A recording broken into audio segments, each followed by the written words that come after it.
So, we're in the movie. How do we get out of here? Yeah, I like that question. That's a really, really good question. Duncan, can you answer that question, please? Hey everyone, Lisa here, and welcome to the first episode of Real Reviews. If you don't know about me, I basically live in a movie theater. No, I actually don't, but I spend so much time there that I should probably start paying rent. I just love movies. I love getting lost in that world, and everyone around me always asks, hey Lisa, you saw that movie, right? What'd you think? So I figured, why not just share my opinion with everybody? I wouldn't say I'm a movie critic. I'm just someone who loves movies. Then again, isn't everybody a critic? So it's October, everybody's looking kind of for a good Halloween movie. You've seen all the ones that are out there. You've seen Cabin in the Woods, you've seen Hocus Pocus, you've seen Saw. So what's the new ones that are coming out? Oh, you don't want another Paranormal Activity 50, right? So today I'm reviewing The Final Girls. It's out in select theaters right now. It's also available on iTunes, on digital. So here's the lowdown. Here's just the basics of what this movie is about. It's about a girl named Max, whose mother is an actress who starred in a cult 80s horror film called Camp Bloodbath. And Max and her mom get in an accident. She loses her mom. This isn't really a spoiler alert, by the way, if you're thinking, oh my god, Lisa, you're ruining the movie, because it's in the trailer. Just saying, or the synopsis. Basically, a couple years later, the movie picks up, and we see that her best friend's stepbrother is holding this, kind of memorial movie marathon in honor of the mother. One thing leads to another. They end up transported into the movie, and then they have to kind of survive the movie. So that's the lowdown.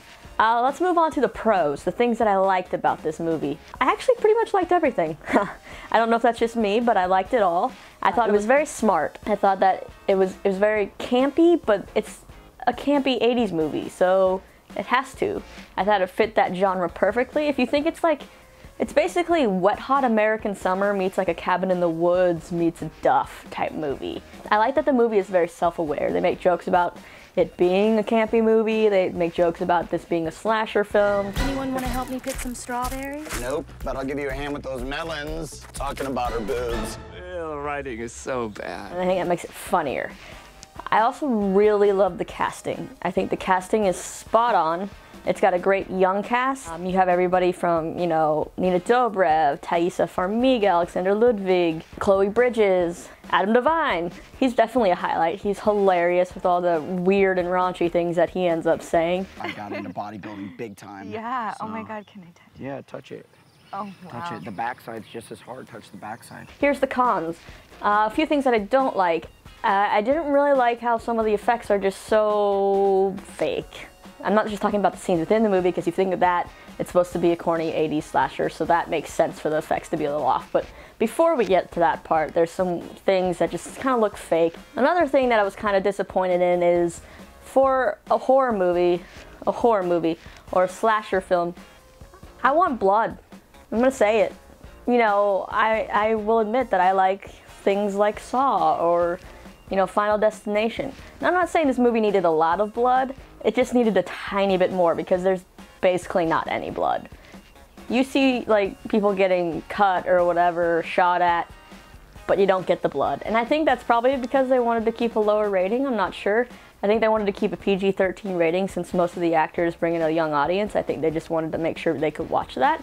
But I feel like they could have pushed the envelope just a tiny bit more. Another con, I wish it was longer. I think the movie was so fun that I just wanted it to keep going. And when it ended, I was a tad bit sad.